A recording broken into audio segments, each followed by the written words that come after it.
Hello, and welcome to the Johns Hopkins University Open Source Programs Office Explainer Series, a collection of bite-sized videos tackling a variety of open source essentials. New topics are added regularly. Check out ospo.library.jhu.edu to see what's coming up, or drop us a line at ospo@jhu.edu to make a request.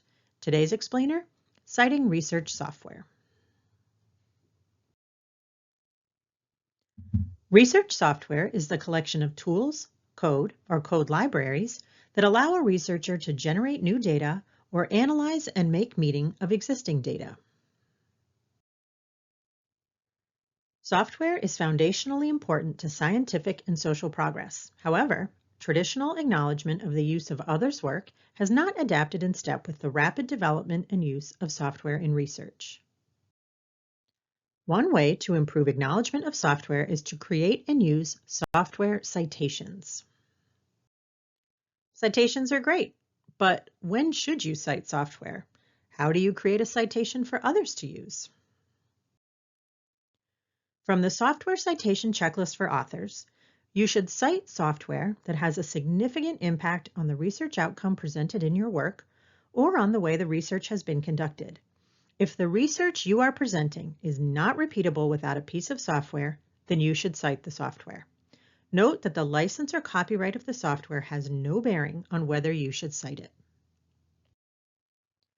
In general, you should cite software, including scripts you have written yourself to conduct the research presented, a software framework or platform upon which the software you wrote relies, software packages, plugins, modules, and libraries you use to conduct your research and that perform a critical role in your results, software you have used to simulate or model phenomena or systems, specialist software used to prepare, manage, analyze, or visualize data, software being evaluated or compared as part of the research presented, and software that has produced analytic results or other outputs, especially if used through an interface. In general, you do not need to cite software packages or libraries that are not fundamental to your work and that are a normal part of the computational and scientific environment used. These dependencies do not need to be cited outright, but should be documented as part of the computational workflow for complete reproducibility.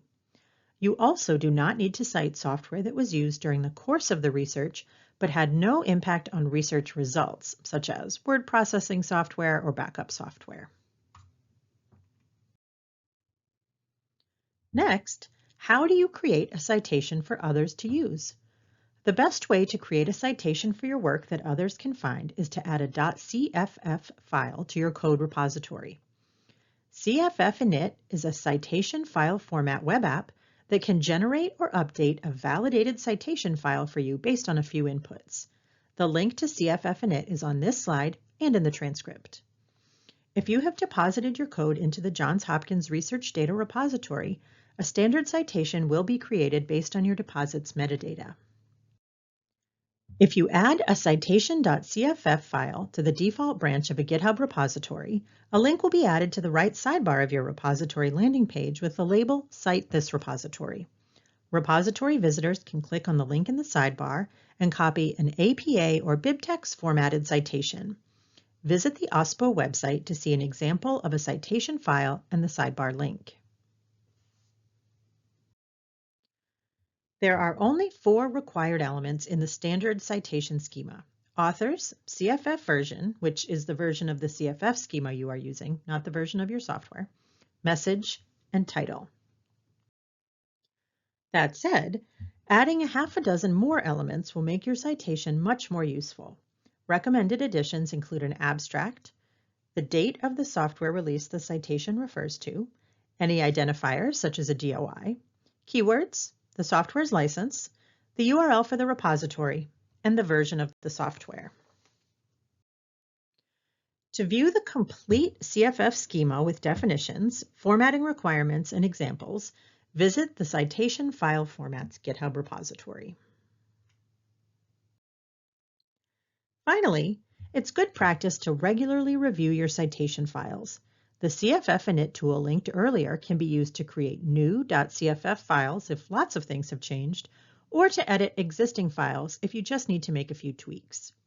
Events that might kick off a citation file review or update include a new release with significant changes or improvements, new contributors joining the project, changes or modifications to the software's license, or changes in official project website or repository location.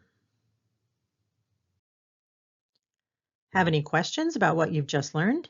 Ask the JHU Open Source Programs Office for more information. You can reach out to us online at ospo.library.jhu.edu or send an email to ospo@jhu.edu.